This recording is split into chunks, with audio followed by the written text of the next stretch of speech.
our brains open up and we can solve problems better. This is the Begin Within podcast, where we believe real, lasting health and fitness requires you to start inside before you work out. I'm your host, Nate Sleger, and I'm here to show you behind the scenes of fitness.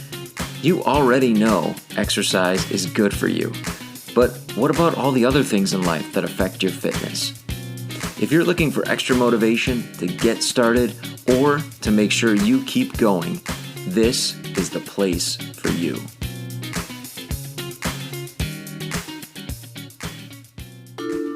Produced by BeginWithin.fit. Resilience is a key ingredient of success. Really success in anything, but especially when it comes to fitness, which of course is our focus here on this podcast. Resilience has to do with the ability or the capacity that we have to recover quickly from difficulties. And when it comes to trying to change our habits, trying to get healthier, trying to eat better, whatever it is that you're focused on, you will, without a doubt, need resilience because things will not always go your way. It's not easy to make these changes, so we need to be able to recover quickly from difficulties. And my guest today is an expert on the resilience mindset. Today I'll be talking with Dr. Lise Deguire. She's a clinical psychologist. She's also the author of the book Flashback Girl: Lessons on Resilience from a Burn Survivor. She's going to tell us a little bit about her story, but before she does that, she will share with us her framework for resilience. She knows her stuff. She has practiced resilience in her own experience, and of course, she is helping her clients today to do the same. So, here is my interview with Dr. Lise Deguire. When I talk about mindset in the context of our conversation, what I was really talking about was the resilient mindset. Okay. Because there's all kinds of mindsets, right? And some of them are really negative. Yeah. And so in writing my book and starting to present, I came up, having studied a bit about resilience, I came up with a mnemonic for the resilience mindset, which we can get into if you like. Let's do it. Yeah. So it's goals plus M&M. Okay. And I'll go through them and then we can get into Let's do it. Yeah. So the G stands for gratitude. O is for optimism. A is for active coping. L is for love. S is for social skills. And M&M is for meaning making. So I don't know. I mean, I can just keep going on. Yeah, I will let you go to it. Like, that sounds great. Tell us more about that. All right. So G is for gratitude. Resilient people tend to be grateful people. And that could seem kind of a little hokey or superficial, but it turns out that the capacity for gratitude, it changes us biochemically. When we have a grateful thought, it actually affects our biochemistry. And it opens up our mindset from being kind of all narrowly focused in on what's wrong. When we think about what's right, our brains open up and we can solve problems better. It's really interesting. It has a strong biochemical effect. Wow. So, for example, during the pandemic, which is still going on, but in the beginning of the pandemic, when things were really, really bad, it was so easy just to focus on, oh my God, what's going to happen? And I made sure that every day I thought, well, I'm grateful for my home. I'm grateful for my health. I'm grateful for my family. And as soon as I could start to think that, I was definitely more open, less tense, and more able to kind of get on with my day in a productive way. Nice. So it kind of create a shift into Instead of like being stuck, being resourceful, right? All of a sudden, like, oh, I have the energy mentally, I have the space to solve problems instead of just keep pounding up against them. Exactly. Yeah. Because that negative mindset forces us into kind of that, I think most people have heard of fight or flight. Yeah. Just stuck with either how do I beat this or how do I get out of it? And that's not usually a productive mindset about life. Mm-hmm. Yeah. So G is for gratitude. O in goals plus M&M, O stands for optimism. And again, I think optimism can seem kind of superficial or hokey, but to me, optimism is just being open to the idea that things could turn out fine. Okay.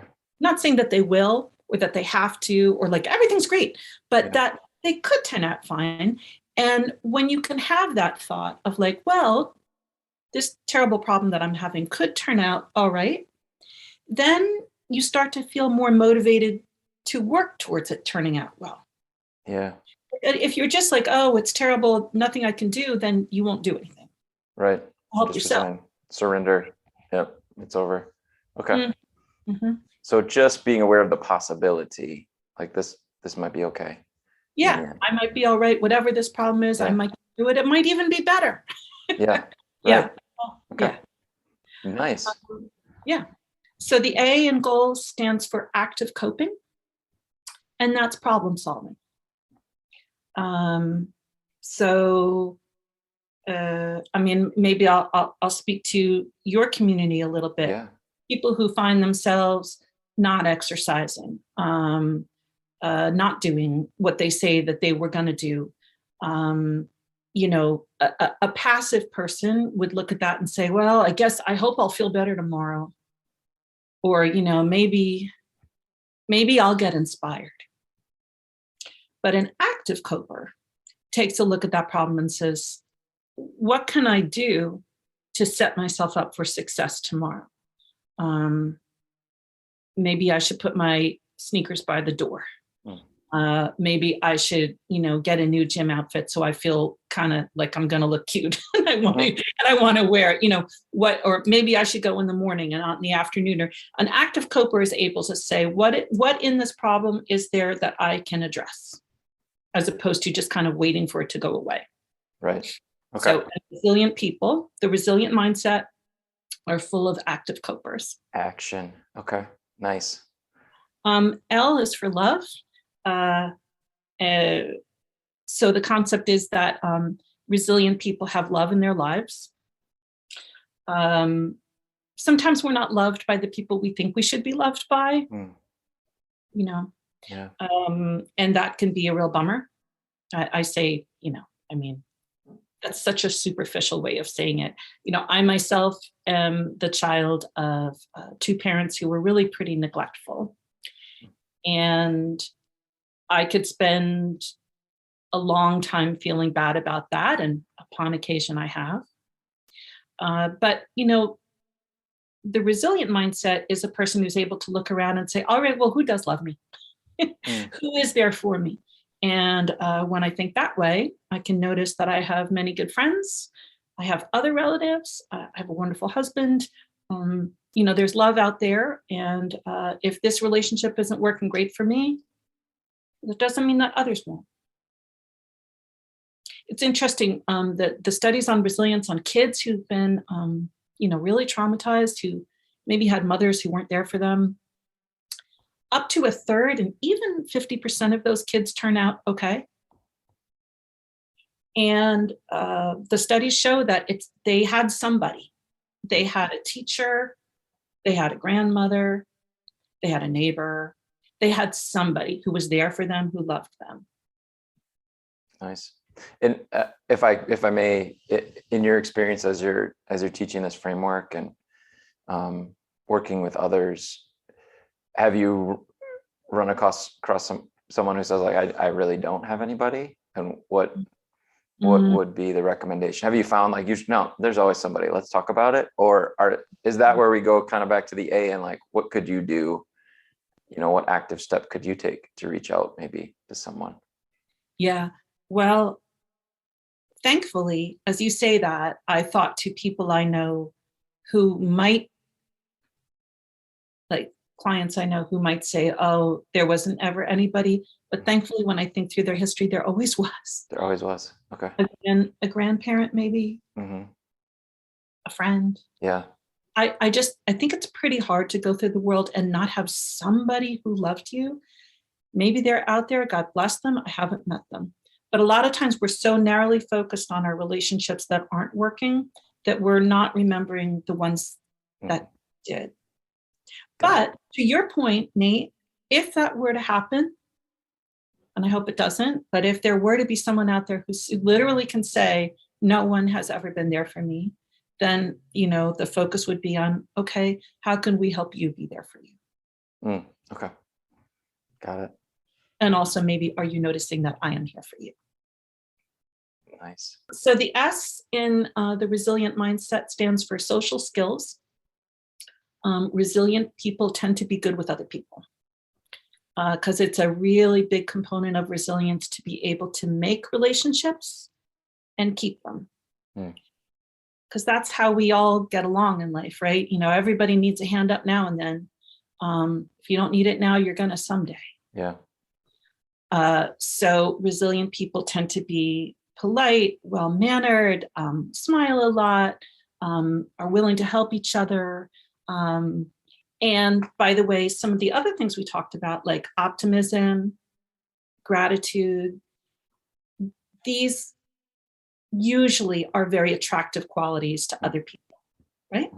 If you're an optimistic person, you tend to attract more people who want to talk to you. If you're grateful for someone who helps you, then that tends to strengthen that relationship. And I think it's worth noting that all of these things, gratitude, optimism, active coping, love, social skills, they all kind of can affect each other. Yeah, I was thinking that as I was listening, how they can flow from one to the next almost naturally and influence one another. Yeah, absolutely. Yes. So the last thing in this resilient mindset mnemonic that I talk about is meaning making. And meaning making is something that people tend to do as they are recovering from something difficult. Not when you're in the middle of a crisis. When you're in the middle of a crisis, you're just trying to get through the day. You have cancer, you're just trying to survive your chemotherapy. You know what I'm saying? You're just trying to get through it. But at some point, when people have gone through really something very difficult, resilient people are able to look back at it and say, what did I learn from this? What has this taught me? There might be people who are listening to this podcast who say, well, yeah, I went through, a terrible heart attack. And what that taught me was I need to take better care of myself. I need to eat better. I need to be more physically fit. I need to walk more. Other people go through a crisis and make meaning out of it. Like, well, how can I help other people going through a similar process? And then you have people, running marathons for cancer or diabetes or whatever. For myself, I haven't even gotten into my story, but I'm a childhood burn survivor and a survivor of multiple, really significant traumas in my life. And the meaning that I make out of all of that, looking back, is that having gone through tremendous pain, I'm really good at helping others who are going through tremendous pain. And I can be there for people who are hurting and witness that and show up. Yeah. And that's the meaning I make out of it is like, okay, I went through all that, but I'm here to try to help other people, as best I can, get through, life, which is not always an easy thing to get through. Yeah, absolutely. Wow. I know you mentioned your book, and the framework is in the book. Do you mind telling me a little bit more about that? Oh yes, thank you. Thank you so much for asking. So my book is called Flashback Girl: Lessons on Resilience from a Burn Survivor, and it is my memoir of growing up as a severely burned girl. I was burned 65% on my little body when I was 4. I lost my lip, chin, neck. My arms were fused to my chest. I was hideously disfigured. And I went through, countless surgeries. Truly, I don't know how many. Okay. There was a lot of physical pain. There was a lot of emotional pain. I was bullied, and my family was really neglectful. Mm. So I have been through it. Yeah. I really Early on. Wow. early Yeah. on and for many years. And yet, I now am leading a really beautiful life. I'm a psychologist. I'm an author. I'm a speaker. I have a wonderful family. Life is really good. And so I wrote this book in the hopes of reaching other people who are going through really tough things to say, like, there is hope. If I can make it through what I made it through, other people can too. Here are some thoughts on how to do that.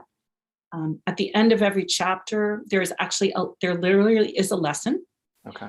that talks about how to cope with physical pain, how to be a better parent, how to cope with bullying, things like that. Mm. So it's both a memoir and a little kind of bit of a self-help book from a psychologist who has been through it. Sure. Yeah. All those different lessons, those different ways to apply it. Wow. Yes. Wow. How can people get your book? Oh, thank you for asking. Yeah. So it's available on Amazon or Barnes and Noble, or even if you just go to your local independent bookstore and ask them to order it for you, they can do it that way. And I will say it's, I'm going to brag a little. It's won 3 awards for memoir, like international awards for memoir. And it's the kind of book that people buy and then they wind up sending 10 copies to their friends and people who are having a hard time, because it's inspiring, but it's also funny and it's quickly paced. And so it's been very well received. Awesome. Wow. Thank you for your work. What's the best way for a listener who would like to connect with you to do so? Thanks for that question too. So I have a website and it's my name, which is really complicated. So it's lisedeguire.com. I can spell that, I guess. LISEDEGUIRE, lisedeguire.com. Okay. And on that website is more about me. And I actually write a blog about resilience that comes out every other week that your listeners might find interesting. And that's free and available to everybody, and has a lot of good stories in there about things that have required resilience and how I got through things, and sometimes how guest authors did too. So that's available for everybody as well. Awesome. Great. And I'll definitely have a link right in the show notes so people can click and go check out your work. Very nice. Cool. Dr. Lise Deguire, thank you so much for being on the show. Thanks for having me, Nate. I'm so glad to speak with you today and to connect with whoever is out there who needs a little inspiration just to keep going through this thing we call life. I'm curious to know, as you were listening, how you would rate your mindset when it comes to resilience, in particular, when it comes to resilience in your own health and fitness journey. We got some great tips from Dr. Lise Deguire today that can help us to start to build that mindset of resilience. Was there something from her framework that you thought, wow, that's something that could definitely be a little bit fuller in my life? If there was, then I would encourage you, design a very small step around that piece of the framework. Something very small that you can do right now to start moving in that direction, to build a habit around that area. For example, maybe it was around gratitude.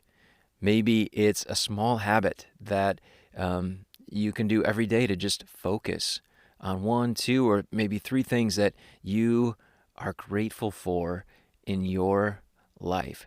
And just as we've done in the past, talking about building habits, maybe tie that to something that you already do habitually every single day.